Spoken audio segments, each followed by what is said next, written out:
오늘의 데일리 뉴스레터에 오신 것을 환영합니다.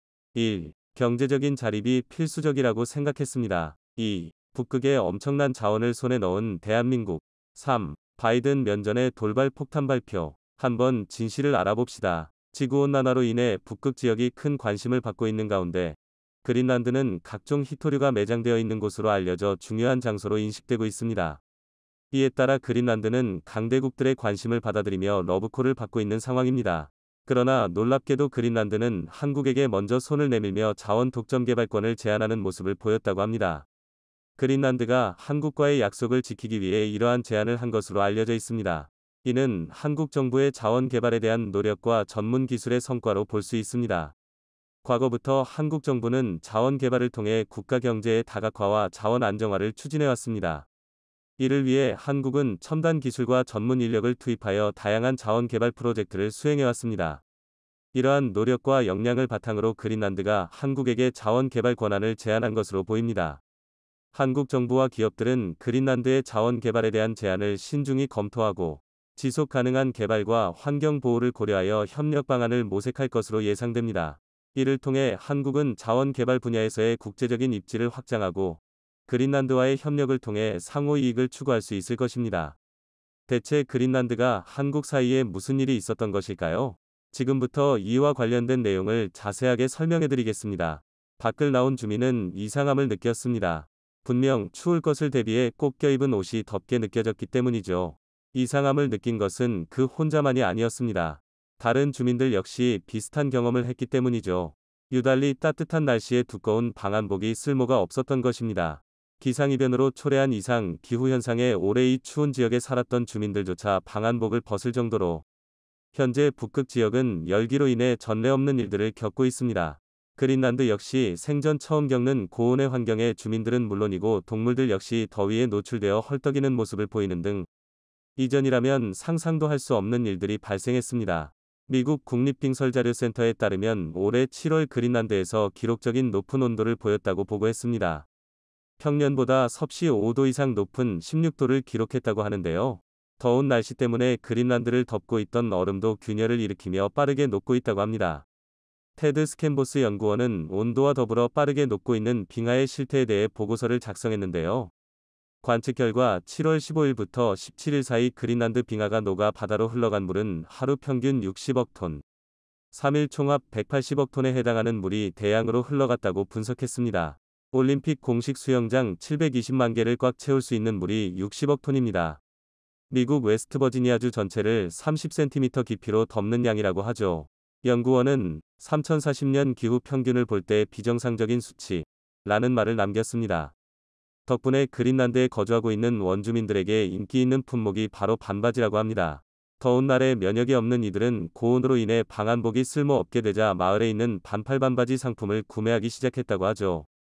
기온이 올라가면서 그린란드의 동토가 풀리게 되었는데요. 주민들은 걱정이 앞섰지만 이 소식을 반긴 이들이 있었습니다. 바로 그린란드의 가능성을 본 여러 기업들과 국가들이었죠. 그린란드는 예로부터 엄청난 양의 자원이 묻혀있는 장소였습니다. 서구 과학자들의 지질 조사 결과 다량의 희토류가 잠들어 있고 이를 개발하기만 하면 대박이라는 사실을 일찍부터 알고 있었죠. 하지만 개발에 나서지 못했던 것은 여러 요인 때문이었습니다. 무엇보다 동토로 덮인 그린란드 땅을 개발하는 게 가장 큰 숙제였죠. 장비를 이용해 깊숙한 곳까지 뚫는 것이 보통 일이 아니었고 설사 이 모든 과정을 거쳐 자원을 캔다고 해도 투자 대비 비용 회수가 문제였습니다. 게다가 자연을 개발하려고 하는 것에 그린란드 주민들이 반대한 것도 개발이 원활하게 진행되지 않은 주요 원인이었습니다. 그린란드 영토를 서구 개발업체들이 함부로 훼손하는 것을 민감하게 생각했던 그린란드 원주민들의 반발을 고려하지 않을 수 없었습니다. 그러나 주요한 문제가 자연스럽게 해결되면서 그린란드 개발은 충분히 돈을 투자할 만한 산업이 되었습니다.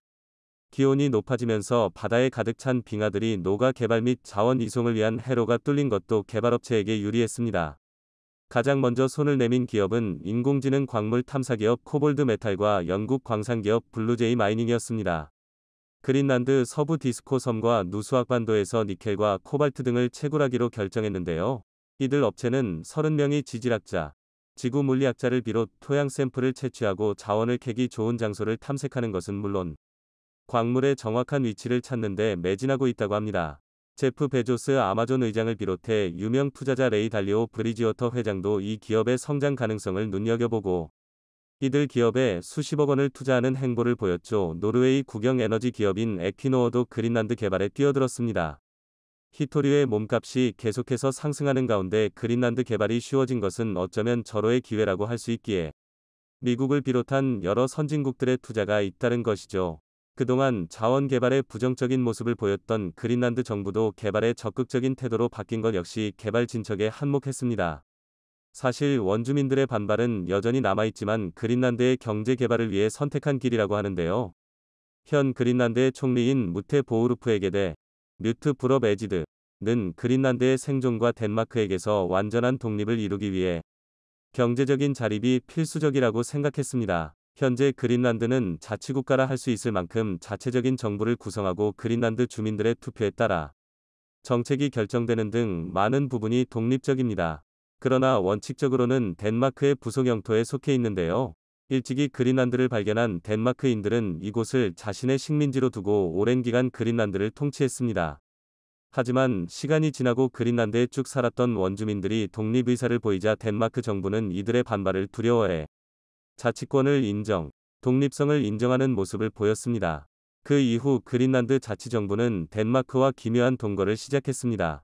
독립을 원하는 그린란드 독립 지지자들은 덴마크와의 결별을 주장했지만 온건파이자 그린란드의 미래를 걱정하는 이들은 독립을 반대했습니다.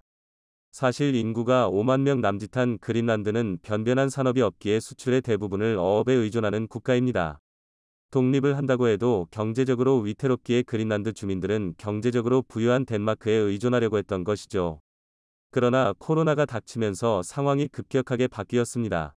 덴마크의 경제 상황도 어려워지고 그린란드가 코로나 시기 특별한 경제 지원을 덴마크로부터 받지 못하게 되면서 독립에 대한 그린란드 주민들의 주장이 힘을 받기 시작했습니다. 게다가 그린란드가 따뜻해지면서 자원 개발 혜택을 볼 수 있다는 이야기가 나오자 독립은 급물살을 타기 시작했죠. 실제로 완고했던 개발 반대 인물들이 사라지고 지금은 개발을 원하는 이들이 주류 의견이라고 합니다. 시간과 때가 잘 맞아 떨어지면서 그린란드는 가장 뜨거운 땅이 되었는데요. 과거 트럼프 행정부 시절 미국이 그린란드 땅을 사겠다고 선언할 정도로 향후 보존 가치를 계산해보면 엄청난 이득을 볼 수 있는 땅으로 급부상했습니다. 비싼 몸값을 약속하며 그린란드 정부에게 구애하는 이들이 넘쳐나는 가운데 최근 그린란드 정부는 놀라운 결정을 내렸습니다. 바로 자원 독점 개발권과 관련해 이를 한국에게 주겠다고 선언한 것인데요. 미국, 중국, 러시아 등 주요 국가에서 그린란드를 탐내는 가운데 그린란드는 한국에게 먼저 독점 개발권을 제안한 것인데요. 이 결정에는 사실 일찍부터 그린란드와 협력을 꾀한 한국의 노력이 배경에 있었다고 합니다. 과거 한국은 자원의 필요성을 절감해 자원 개발을 위한 협력국을 모색하던 가운데 그린란드를 알게 되었습니다. 그린란드의 부존 자원이 상당하다는 것을 알게 된 이후 한국 정부는 그린란드와 일찍이 자원협력 양해각서 MOU를 체결했습니다. 지식경제부와 그린란드 산업자원부 사이 자원협력 MOU를 비롯해 공동자원지질 조사, 자원탐사 및 기술개발 협력을 약속했죠. 한국광물자원공사와 그린란드 국영광물기업인 누나 미네랄스, NUNA는 공동탐사 프로젝트 협력도 약속했죠. 심지어 이명박 대통령은 그린란드를 국가 원수 자격으로 최초로 방문, 그린란드 총리와 자원 협력에 대한 논의를 진행했으며 향후 있을 기술 및 자원 협력에 대해 심도 깊은 대화를 나누었습니다. 당시 그린란드의 총리였던 클라이스트는 이명박 대통령과 총 4건의 자원협력 MOU를 체결할 정도로 한국의 협력을 간절히 원했죠. 아무것도 없는 가운데 선진국으로 성장한 한국의 사례는 그린란드 입장에서 꼭 배워야 할 모범 사례였기 때문에 그린란드가 의욕적으로 협조에 나섰다고 하죠. 한국의 극지연구소 연구진은 그린란드 북부 지역의 자원 분포 지도를 인공위성 카메라를 동원해 완성하면서 북부에 묻혀있는 광활한 납, 아연 지대를 발견하는 성과를 거두었습니다. 그린란드와의 협력 덕분에 가능한 일이었죠. 하지만 시간이 지나면서 자원 개발과 관련해 그린란드는 한국과의 약속을 지키지 못하게 되었습니다. 자원 개발과 관련해 한국에서 여러 잡음이 발생한 탓에 그린란드와의 자원 개발은 요원한 일로 끝나는 듯 보였는데요. 그러나 그린란드가 한국과의 약속을 먼저 지키겠다고 나서며 한국의 도움을 요청, 북부의 풍부한 히토류 자원지대 독점 개발권을 주면서 한국과의 인연을 강조했습니다. 현 그린란드 총리 보우르프 에게데는 자원 독점 개발권은 과거 한국과 양해각서를 체결한 그린란드가 반드시 지켜야 할 약속이라고 언급하며, 그러지 않아도 히토류 수입의 애로사항을 겪고 있는 한국 기업들에게 한 줄기 희망이 되었죠. 북부지대에는 납과 아연은 물론 니오비움, NB, 몰리브덴, 과 같은 희귀 금속이 다수 묻혀 있어 중국이 장악하는 히토류 공급망에서 한국이 자유롭게 운신할 수 있는 길이 열렸습니다. 특히 중국에서 히토류 주도권을 뺏기지 않기 위해 그린란드 투자는 물론 투자 이민을 통해 중국계 이민자를 늘리는 상황에서 이번 그린란드의 결정은 중국에게 뼈아픈 타격이 되었습니다. 한국은 그린란드의 제안에 감사하다는 반응을 보이며 자원 개발을 한 실측 조사와 부존량 탐사에 필요한 인원을 모집, 본격 개발을 위한 사업자 공고를 내면서 히토류 개발에 속도를 냈다고 하는데요. 과거의 약속을 잊지 않고 지키려는 그린란드의 태도에 박수를 보내며 한국에게 주어진 놀라운 기회를 버리지 않고 소중히 잘 살려 자원전쟁에서 한국이 유리한 위치에 서길 기원해 보겠습니다. 지하는 물론 해저와 우주에 이르기까지 인간이 닿지 않은 영역이 없을 만큼 미지의 땅으로 진출하는 일들이 점점 늘어나고 있습니다. 그만큼 영토 분쟁이 과거에 비해 더 치열한 상황. 북극도 영토 분쟁에서 예외가 아니게 되었고 북극 땅을 차지하기 위해 각국이 야심을 드러내고 있는데요. 그런 가운데 한국이 북극 땅을 가져갈 수 있게 되었다고 합니다. 북극과 관련해 중요한 의사결정을 내리는 자리에 한국이 올라가면서 향후 북극 땅 배분 시 노른자 땅을 주장할 수 있게 되었다는데요. 지구상에 인간이 발을 딛지 않는 곳은 없습니다. 그럼에도 불구하고 인간의 침입을 허락하지 않는 곳들이 지구상에는 남아있는데요. 그 중에서도 인간이 정복하기 어려운 곳이라 여긴 북극은 추위와 험한 자연 환경 때문에 끈질기게 인간을 받아들이지 않았죠. 그러나 북극도 최근 인간의 침입을 허용하면서 영토 분쟁의 중심 지역으로 떠오르게 되었습니다. 최근 미국은 북극 담당 조정관직을 변경하는 내용을 알렸습니다. 담당 조정관직을 대사급으로 격상시키는 조치였죠. 현지 시간으로 29일 미국의 갑작스러운 변경에 전 세계 국가들은 미국의 북극 대사 조치에 어리둥절한 모습을 보였습니다. 그러나 러시아를 비롯해 중국 등 주요 국가들은 미국이 왜 조정관을 대사로 격상했는지 눈치챘죠. 북극 영토에 대해 미국도 숨겨둔 야심을 드러낸 것입니다. 그동안 아무도 지배할 수 없을 것이라 생각했던 북극도 기후변화로 인해 온도가 올라가면서 충분히 정복할 수 있는 대상이 되었는데요. 그 가치를 알아본 미국이 미리 손을 쓴 것입니다. 사실 일찍부터 북극의 가치를 먼저 알아보고 이를 차지하려고 했던 나라가 있습니다. 바로 러시아가 그 주인공인데요. 러시아는 북극이 러시아 영토라 주장했습니다. 캐나다와 덴마크 쪽에서 러시아 시베리아 쪽으로 가로지르는 1700km가량의 로모노소프 해령 이 자신들의 것이라고 주장하면서 이 지역에 해당하는 지대가 다 러시아 소유라고 주장한 것이죠. 1948년 옛 소련 학자들이 북극점을 탐험하다가 수심이 매우 얇은 바다를 돌던 중 해령을 발견한 것인데요. 극지 연구에 공을 세운 미하일 로모노소프의 이름을 따 로모노소프 해령이 인류 역사의 그 모습을 드러낸 것입니다. 시베리아 군도의 연장선에 있는 이곳은 러시아 영토로서 결격이 없다고 말하며 2001년 유엔에 관련 서류를 제출하면서 러시아는 북극 영토를 탐냈죠. 유엔 대륙붕안계위원회는 러시아의 주장에 황당무계하다는 반응을 보였습니다. 증거가 부족하다며 러시아의 북극 영토 신청을 거부했지만 2015년 러시아는 포기하지 않고 같은 주장을 했습니다. 이번에는 해령 근처와 시베리아 군도의 연관성을 드러낸 자료를 보충해 유엔에 영토 인정을 해달라고 요청한 것이죠. 물론 북극을 러시아에게 넘길 수 없다는 생각에 다른 국가들이 일제히 나서서 반대했지만 러시아는 항상 북극 영토에 관해서 고집을 꺾지 않았습니다. 문제는 이렇게 러시아가 자신의 땅이라고 주장하는 바람에 덴마크와 노르웨이 등 북극과 가까이에 있는 국가들 역시 북극에 대한 영유권 주장을 펼친 것이죠. 자국과 연결되어 있는 땅, 자국과 근접해 있는 북극의 섬, 그 외에 자국에서 설치한 옛 유물들을 근거로 캐나다, 노르웨이, 덴마크, 심지어 아이슬란드까지 북극에 대한 영유권을 주장하고 나서며 혼란을 일으켰습니다. 각 국에서 자국 땅으로 북극을 편입하려고 하자 이에 북극과 이해관계에 놓인 국가들이 자발적으로 협의회를 구성해 북극을 건들지 말고 공동관리에 두자는 의견을 제시합니다. 지금의 북극이사회, 아르티코언실은 이렇게 탄생이 되었죠. 인접 국가들과 관련 국제기관, 그리고 그 외의 단체가 참여해 북극권의 환경보호와 지속가능한 발전을 목표로 이사회 관할 하에 북극이 놓이게 된 것입니다. 강대국들의 이권 다툼에 희생이 되기 전에 타협을 본 것이라 북극은 다행히도 강대국들의 이권 다툼에서 무사할 수 있었습니다. 그러나 미국이 북극 대사로 지위를 격상하면서 그동안 꾸준하게 북극 권리를 주장했던 러시아는 물론이고 중국도 북극에 대한 욕심을 드러내며 영토 분쟁에 불이 붙었습니다. 중국은 최근 자신도 북극에 가까운 국가라고 주장하며 북극에 대한 권리를 강하게 얘기하기 시작했습니다. 해이룽장성이 북극과 가까운 곳에 있다고 말하며 북극 개발에 중국도 무관하지 않다는 의견을 보였죠. 전통적인 강대국은 물론이고 중국까지 북극에 탐을 내는 이유는 여러 가지 요인이 있습니다. 영토가 늘어난다는 차원의 이야기가 아니라 향후 미래 패권을 결정짓는 장소가 바로 북극이기 때문이죠. 미국 지리학회에 따르면 북극에는 지구상에서 개발되지 않은 원유의 약 13%, 900억 배럴에 해당하는 자원이 묻혀 있습니다. 천연가스의 30%, 액화천연가스의 20%가 묻혀 있는 것으로 추산되어 있어 북극을 손에 넣으면 이 자원 개발에 손을 댈 수 있는 것입니다. 그동안 북극 이사회의 관할에 놓여 있어 학술적 연구 외에는 자원 개발에 손을 댈 수 없었으나 우크라이나 러시아 전쟁으로 촉발된 자원 전쟁이 본격화되면서 탐사가 가능해진 북극까지 강대국들이 탐내기 시작한 것이죠. 대략적으로 자원 가치만 따져봐도 172조 달러 하나로 약 20경 원에 달하는 천문학적인 가치를 북극은 지니고 있습니다. 그뿐만 아니라 금, 은, 석탄 등 가치 있는 광물은 물론이고 IT 회사에서 자원 확보를 위해 열을 올리고 있는 우라늄, 니오비움, 철, 망간 등 희토류 역시 매장되어 있어 안정적으로 자원을 수급할 수 있습니다. 고급 어종들 역시 북극에 다수 있습니다.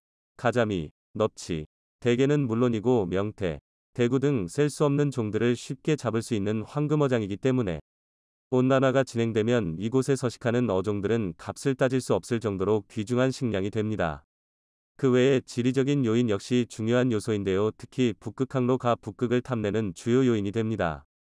아프리카 희망봉을 거쳐 유럽과 아시아를 가로지르는 해운 항로보다 더 짧은 거리가 바로 북극항로죠.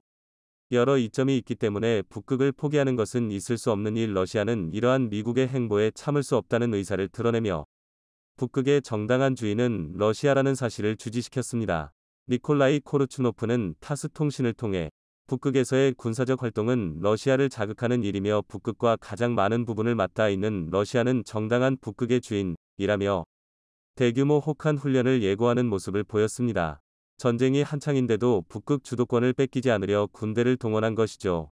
그러나 러시아의 이러한 요구는 헛된 희망으로 끝날 가능성이 높은데요. 바로 러시아가 북극 이사회에서 쫓겨났기 때문입니다. 전쟁으로 인해 북극 이사회의 주요 회원국인 러시아는 우크라이나 전쟁으로 인해 이사회 자격을 박탈당했습니다. 북극과 관련된 논의는 어찌되었든 이사회를 통해 진행되기 때문에 이사회의 주요 회원국 자리가 비게 되었죠. 그런데 놀랍게도 이 자리에 한국이 자리를 잡을 수 있게 된 것입니다. 그동안 이사회의 옵저버 국가에 있었으나 러시아가 비게 되면서 그 자리에 한국이 자리를 차지할 수 있게 된 것입니다. 정부는 북극의 지속가능한 발전과 북극의 자연 환경을 보호하기 위해 다양한 활동을 펼치며 북극에 대한 꾸준한 관심을 표현했습니다. 해양수산부는 북극협력 사업과 기후변화 문제에 보다 적극적으로 대응하기 위한 한국 북극협력 네트워크, 코낙를 설치하기도 했죠. 북극의 북극다산과학기지를 건설하면서 북극의 생태 변화를 연구하는 데 기여한 것은 물론 쇠빙연구선 아라오노 건조를 통해 연구 인프라를 다지고 북극 연구에 기여하기도 했습니다. 북극과학 최고회의를 성공적으로 개최하면서 대내외적으로 북극에 관해 한국이 정성을 들이고 있다는 것을 공표하기도 했죠. 그런 기여를 미국은 물론 다른 국가들도 잘 알고 있었습니다. 러시아의 빈자리에 한국을 추천한 것도 이상하지 않죠. 게다가 쇠빙선 분야에서 한국의 도움이 없으면 연구가 불가능한 상황. 한국은 세계 최초로 쇠빙 LNG선을 개발해 얼음이 얼어있는 북극항로를 이용해 LNG를 운반할 수 있게 되었습니다. 한국의 뛰어난 건조 실력이 쇠빙선에서도 빛난 것이죠. 다른 국가들 입장에선 향후 북극 연구와 북극 진출에 반드시 필요한 쇠빙선 기술을 가진 한국의 협력이 최우선인 상황. 그렇기에 한국을 이사회의 주요 멤버로 받아들이는 것에 반대하지 않았던 것이죠. 정치적인 이유 역시 한국의 진출에 큰 기여를 했습니다. 아시아 국가가 필요한 가운데 중국의 북극 땅 주장을 원천 봉쇄할 수 있는 최적의 국가로 미국이 한국을 염두한 것도 이번 이사회 회원국 결정에 영향을 미쳤습니다. 덕분에 한국은 이사회의 주요 회원국 자리에 오르게 되면서 향후 있을 북극 땅 분배에서도 유리한 위치를 선점할 수 있게 되었습니다. 최근 북극 분할에 대한 이야기가 나오며 이사회 주도로 영토 분할을 하자는 주장에 힘이 실리고 있습니다. 이사회 주도로 남극을 분할해 나눠 가지자는 주장인데요. 1월 한국은 과거 러시아가 자기 땅이라고 주장한 북극 영토를 한국령 북극으로 인계받을 수 있게 되었습니다. 상당한 북극 영토를 한국이 소유할 수 있게 된 것인데요. 이에 옵저버 국가로 남아있는 일본이 크게 반발했다고 합니다. 북극 이사회 자격을 버리고 탈퇴하겠다는 의사를 드러냈다고 하는데요. 북극까지 손에 넣게 된 대한민국의 자랑스러운 행보에 박수를 보냅니다. 바로 어젯밤 미국 워싱턴에서 한미정상회담과 파격적인 워싱턴 선언 발표가 있었습니다. 그 내용은 너무나도 충격적이고 파격적이라 전 세계 매체들이 대대적으로 일면에 보도했는데요. 자, 그런데 이 워싱턴 선언에서 바이든이 한국에 또 너무나도 충격적인 발표를 하며 한국을 비웃었다가 대반전이 일어났습니다. 워싱턴 선언 도중 이재용 삼성회장의 깜짝 대반전 폭탄 발표가 나오면서 바이든과 미국은 큰 절망에 빠졌는데요. 워싱턴에서 열린 한미정상회담에 이재용 삼성전자 회장과 최태원 SK그룹 회장을 비롯한 국내 기업인 122명이 대거 동행했습니다. 최근 꾸려진 경제사절단 가운데 단연 최대 규모로 큰 주목을 받고 있는데요. 이재용 회장과 최태원 회장, 정의선 현대차그룹 회장, 구광모 LG그룹 회장, 신동빈 롯데그룹 회장, 김동관 하나그룹 부회장, 허태수 GS그룹 회장, 전기선 HD 현대사장 등 주요 그룹 총수가 대거 포함됐습니다. 미국 기업 총수들도 대거 참여했습니다. 지금까지 역사상 미국 기업 총수들이 이렇게 많이 정상회담에 참여한 적이 없을 정도로 미국 기업들도 한국을 세계에서 가장 중요한 나라로 여기고 있음을 증명했습니다. 세계 최고의 부자 일론 머스크 테슬라 CEO를 포함해 퀄컴과 GM, 보잉뿐만 아니라 심지어 로키드 마틴 CEO까지 참석한 것으로 알려져 화제가 되고 있습니다. 자, 그런데 워싱턴 선언 중 바이든이 또 한국을 열받게 하는 도발을 걸어왔습니다. 바이든 대통령을 향해 한국의 용감한 한 기자가 한국의 기업들은 미국의 반도체법과 인플레이션 감축법, IRA에 불안해하고 있다, 라며 어떻게 된 것이냐고 묻자 바이든은 제 생각엔 지금까지 많은 한국 기업들은 미국이 그들을 저지하거나 성장을 방해하려 한다고 생각하지 않을 것, 이라며 미국의 국익은 한국이 잘 해내길 바라는 것, 이라며 자신이 그동안 한국의 뒤통수를 쳤던 것들이 한국의 성장을 방해하지 않을 것이라 생각한다는 말도 안 되는 발언을 해 논란이 커지고 있습니다. 그러면서 그는 미국의 입장에서 한국의 경제 성장은 미국에도 혜택을 가져다주며 전 세계에도 이익 가져다준다고 생각한다 고 덧붙였습니다. 그러면서 조 바이든 미국 대통령이 미국의 반도체 공급망을 강화하기 위해 제정한 반도체법, 칩스 액트 등 일련의 정책은 중국을 겨냥한 게 아니면 한국도 혜택을 본다고 말했습니다. 이어 반도체법으로 미국에서 상당한 경제 성장을 창출하고 있고 누구에게도 피해를 주지 않고 있다며 한국에서도 일자리를 만들고 있다. SK뿐 아니라 삼성과 다른 산업에서도 일자리를 만들고 있다. 그래서 난 윈윈이라고 생각한다 고 강조했는데요. 이는 새빨간 거짓말이었습니다. 중국의 반도체 첨단 장비 수출을 제한해 중국에 있는 삼성과 SK 공장을 큰 위험에 빠뜨렸는데 중국을 겨냥한 게 아니라니 말도 안 되죠. 중국이 미국 메모리 반도체 기업 마이크론을 조사 중인 가운데 미국이 대중 제재 수위를 높인다는 소식이 전해졌습니다. 중국은 지난 3월부터 국가 안보를 이유로 마이크론이 중국에서 판매하는 제품을 심사하고 있습니다. 업계에선 미국의 첨단 GPU, 그래픽 처리 장치, 반도체 장비 수출 규제에 대한 중국의 맞대응으로 보고 있습니다. 이에 대해 피터슨 국제경제연구소의 제프리 샷 선임연구원은 미국의 대중 수출 규제는 중국의 기술 혁신 속도를 늦추는 데 초점을 맞췄다며 미국은 민감하고 중요한 첨단 기술에 대한 수출 규제를 유지하는 동시에 강화해 나가고 있다 라며 삼성전자나 SK 하이닉스 같은 경우에는 중국에 생산시설을 두고 있어 난처한 입장이라 전했습니다. 삼성전자나 SK 하이닉스의 중국 공장은 중국 내에 있기 때문에 중국의 반제재법을 따라야 합니다. 반제재법이란 중국에서 생산하는 기업이 중국에 제재를 가하는 것을 금지하는 법안인데요. 바이든은 이러한 사실을 알면서도 한국의 중국 제재에 동참하라는 무리한 요구를 하고 있는 것입니다. 사실상 중국에 있는 삼성과 SK 공장을 송두리째 날려버리겠다는 것입니다. 특히 SK 하이닉스의 경우 중국 공장에서의 디램 생산 비중이 40%에 육박하는 만큼 회사가 엄청난 타격을 입을 수 있습니다. 바이든은 이 사실을 충분히 인지하였는데요. 이렇게 충격적인 결단을 내린 것입니다. 박영선 전 장관은 반대로 한국이 미국에 청구서를 내밀어야 한다는 시원한 발표를 했습니다. 미국이 원하는 대로 한일 관계를 개선하고 미국에 수백조 원의 투자도 했으니 이제는 미국이 한국에 그에 합당한 특혜를 주어야 한다는 것입니다. 자, 그런데 역시나 삼성이었습니다. 삼성의 이재용 회장이 워싱턴 선언에서 우리들의 답답했던 마음을 시원하게 해주었습니다. 이재용 삼성 회장은 워싱턴에 모인 미국 핵심 반도체 및 관련 기업 CEO들을 모두 만나 미국 대신 한국에 대규모 투자를 하도록 설득했고, 이들은 즉각 미국 대신 한국에 투자를 하겠다는 파격적인 결단을 내렸습니다. 미국을 대표하는 반도체 소재기업 코닝의 웬델 윅스 대표는 지금까지 코닝은 한국에 100억 달러를 투자했고 수천 명을 고용해왔다며 이 자리를 빌어 앞으로 한국에 15억 달러를 추가로 투자하겠다는 사실을 밝힌다고 말했고, 이재용 회장을 만난 직후 세계 최대 규모의 반도체 장비 회사이자 미국 1위인 어플라이드 머티리얼즈도 한국의 공장뿐만 아니라 대규모 R&D 센터도 짓겠다는 파격적인 발표를 했습니다. 원래 공장을 다른 나라에 짓는, 특히 한국처럼 반도체 시장 규모가 큰 곳에 짓는 일은 종종 볼 수 있었지만 이렇게 기술 보안이 핵심인 메인 R&D 센터를 다른 나라에 짓는 경우는 매우 이례적입니다. 미국에 투자하려던 것을 삼성 때문에 한국에 짓는 것으로 바이든은 큰 충격에 빠졌습니다.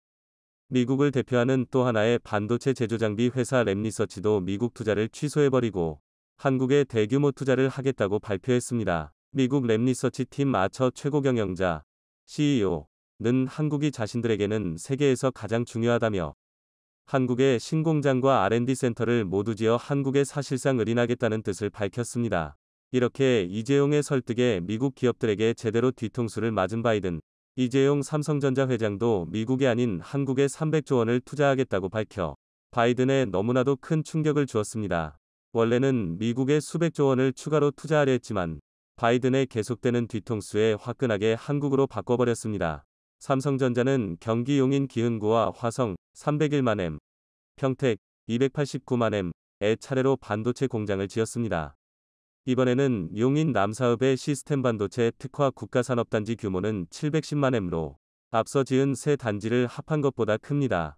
투자액 300조 원의 직간접적 생산 유발 효과 700조 원, 고용 유발 효과 160만 명가량으로 예측됩니다. 국내를 넘어 세계 최대 규모인데요. 삼성뿐만 아니라 SK도 이곳에 415만 M 규모 용지에 121조 8천억 원을 투자해 첨단 반도체 클러스터를 짓고 있습니다.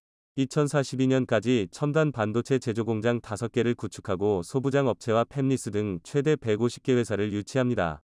세계에서 감히 비교 불가능할 정도로 크고 압도적이며 가장 중요한 반도체 단지가 바로 한국 용인에 만들어지는 것으로 이곳에 미국 반도체 관련 회사들뿐만 아니라 전 세계 회사들이 들어오기 위해 난리가 났습니다.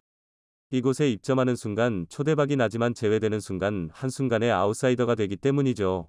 이에 미국 현지 매체들은 이재용 삼성 회장이 바이든의 집인 워싱턴에서 미국 기업들의 투자를 미국이 아닌 한국으로 이끌어냈다며 바이든이 제대로 복수를 당했다고 대대적으로 보도하고 있습니다.